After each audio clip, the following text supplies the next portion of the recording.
This G7 summit takes place at a critical moment. We face uncertainty in the global economy and an increasing number of conflicts across the world. We witness continued Russian aggression against Ukraine.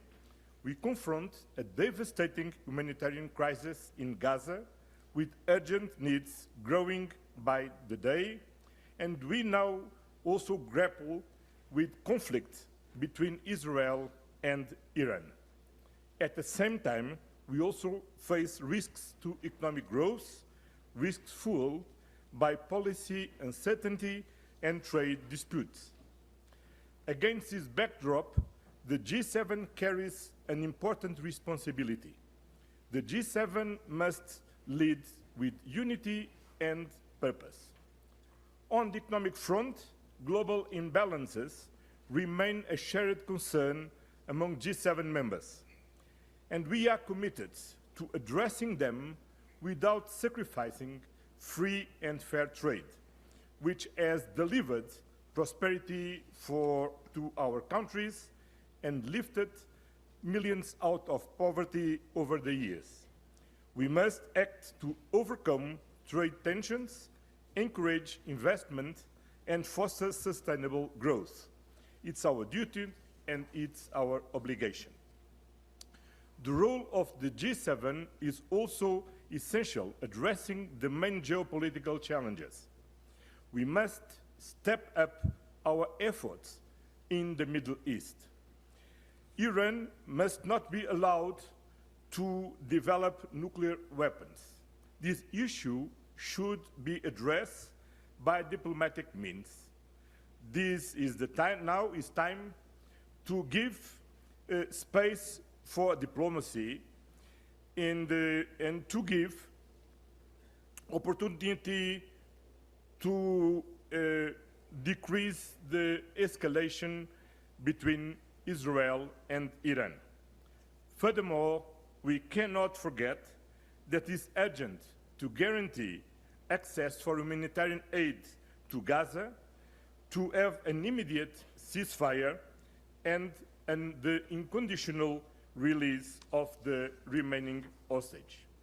Finally, we must stay the course in our collective resolve to support Ukraine's sovereignty and territorial integrity, supporting United States-led peace efforts and ensuring they have the best chance of success, shaping the conditions for lasting peace, including long-term security guarantees, continuing to provide military and financial support to Ukraine, empowering its defense, deterring future aggression, and enabling swift reconstruction, and increasing pressure on Russia by imposing additional sanctions to cripple its ability to wage war and pressing for an unconditional ceasefire.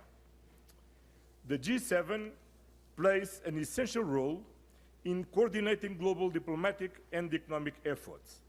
I hope that the frank and open discussions we will have here in Kananaskis under the skilled chairmanship of the Prime Minister Carney will enable the G7 to fulfill its role, to restore stability, to show the way to lasting peace and economic growth. Thank you. Yeah, thank you very much. Good evening. Let me begin also by thanking Prime Minister Carney and the Canadian Presidency for the very warm welcome. And let me join all those who express their solidarity with Canada fighting the devastating wildfires. Kananaskis is indeed a stunning place, a place with a history. In 2002, the G7 met here as the G8. Russia was still at the table and was seemingly seeking closer ties with the West. What we saw then as a chance for peace turned out, as we all know, to be a vast illusion. 2 decades later, the world stands at an inflection point.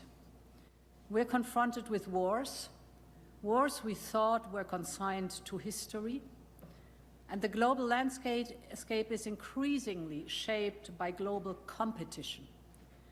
This is why this summit will be defined by geoeconomics and geopolitics at the same time. The world's largest democracies and largest industrial economies are gathered here today, willing to talk and talk openly together, ready to act decisively together. And I would like to focus tonight on 4 key priorities that I see for Europe. The first is, we're here to address the profound uncertainty and volatility of the global economy, which has already weathered 2 decades of shocks. We all recall the financial crisis, be it the global one or the one in the Eurozone. We recall the post-pandemic inflation and, of course, the Russia-induced energy crisis. Today, trade tensions persist. The risks are no longer abstract. They are material and mounting. When companies are unsure what conditions they'll face tomorrow, they delay investment today. When households expect price hikes, they stop spending. So we need a frank discussion among the G7 partners, restoring a sense of stability and predictability among ourselves. That is the first priority. We are so deeply connected, which means also that risks must be managed together, because tariffs, for example, don't just impact exporters. They are like taxes paid by families and businesses in importing countries. So let us keep trade between us fair, predictable, and open. All of us need to avoid protectionist measures. This is an important message that the G7 can send to the markets and to the world. And let us stay focused together on the real and the structural challenges that demand our entire attention. And this brings me to my second point, economic security. It is a challenge we all have a crucial stake in, because all G7 countries are facing aggressive trade practices from non-market economies, from industrial overcapacity to weaponizing economic dependencies. These practices must be addressed. And because they affect all of us, we must respond together and bring an end to the era of globalism without guardrails. So we must diversify and strengthen our supply chains and raw materials. To this end, we will discuss closer cooperation on critical minerals among trusted partners. We must tackle distortions in other key sectors, steel, for example, or pharmaceutical products, and we must counter together non-market policies and practices. This will also be an important discussion of tomorrow. My third point, moving from the geoeconomics to the geopolitics, we will start with the topic of Ukraine.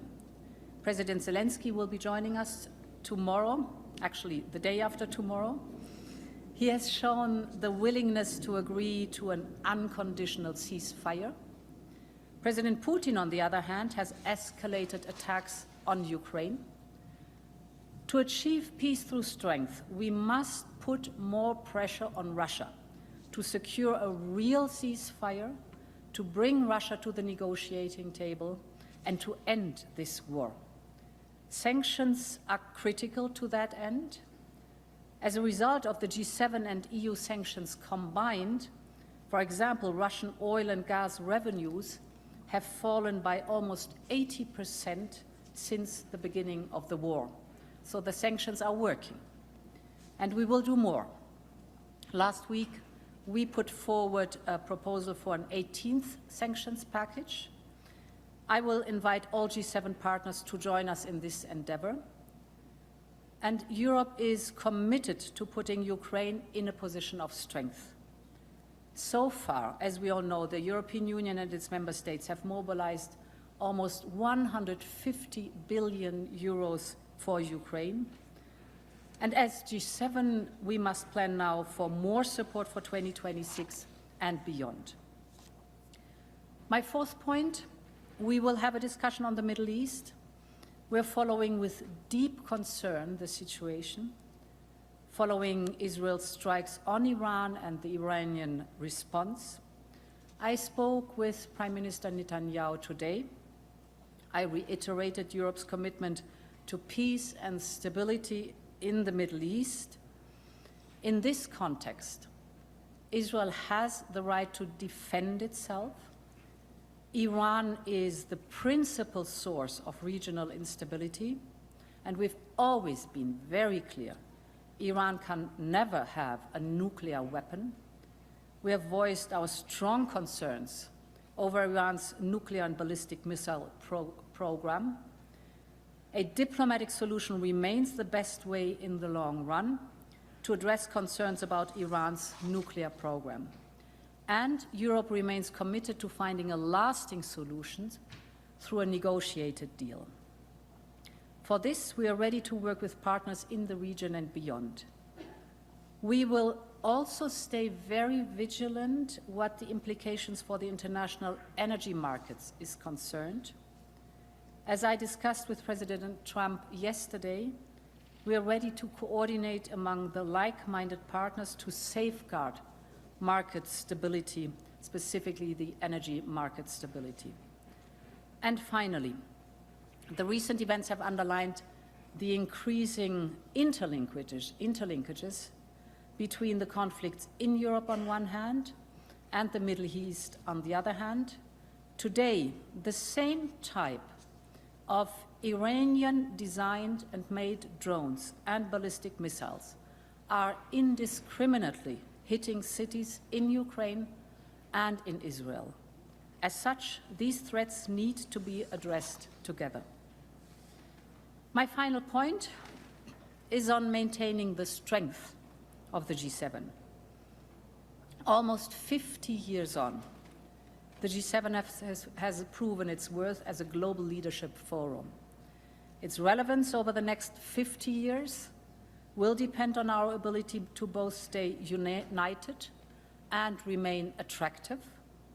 This year, we are joined by Brazil, India, South Africa, South Korea, Australia, and Mexico. Europe already has strong ties with each of them. We are, and we will remain, firm believers in democracy, in openness, and outreach. To conclude, let me go back to 2002 for a second. Yes, the world was different. The G7, then G8, was different. And the European Union itself was different. Back then, we were expanding from within, but less focused on our geopolitical clout. 2 decades on, today, Europe fully plays its role on the international stage, ready to shape what comes next with our closest partners. Thank you so much. Floor to, I'll start with, sir, here. Sean Tandon with AFP. Could I follow up on your conversations on the Middle East?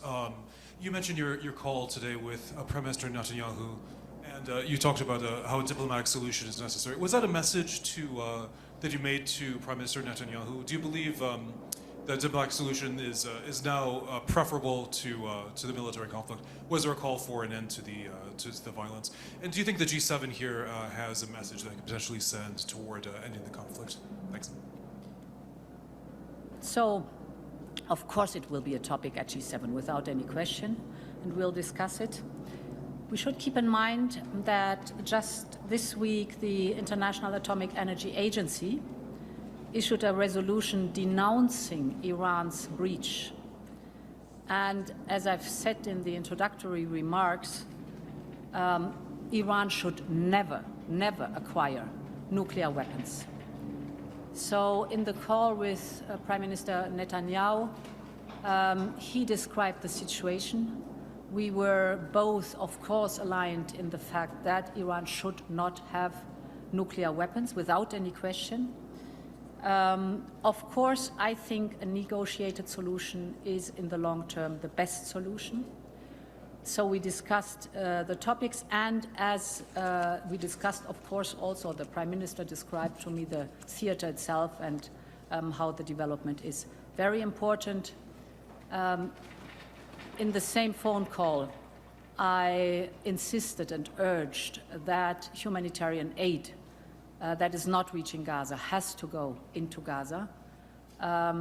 He promised that this is the case and that this will be the case. So I will be working, coming back home from G7, on having a close look at the facts, where our humanitarian aid is, how it reaches Gaza, whether it gets into Gaza, what we can do to make sure that humanitarian aid reaches the people in Gaza. I'll take, sir. No, yeah. Hi, Julio Rivas, Agencia F. This is a complex summit. There are many differences, or important differences, especially with the United States. Do you think that this is a summit, a control damage summit, or something that you can build out something that you can continue it in the next European and Canada summit? Well, we are allies, we are partners, and we are friends of the United States. And between partners, allies, and friends, when some problem comes, what we need is to talk. And we are here in this very crucial moment to talk, not only with the United States, but also with the other partners. And of course, Canada is a key partner in our transatlantic alliance. And we are looking forward with great interest for the upcoming summit between the European Union and Canada that we will be hosting in 2 weeks in Brussels. Yeah, I couldn't have said it better. So we will be stepping up our, today already, very, very close relationship with Canada. So I'm very much looking forward. We will have important topics to discuss, the economic situation, the geopolitical situation. I want to emphasize here that this is also a moment where we can strengthen Canada's role in Europe's rapidly evolving defense architecture. We have started to discuss how we can get even closer in building up our defense architecture. And you know that we have the program SAFE.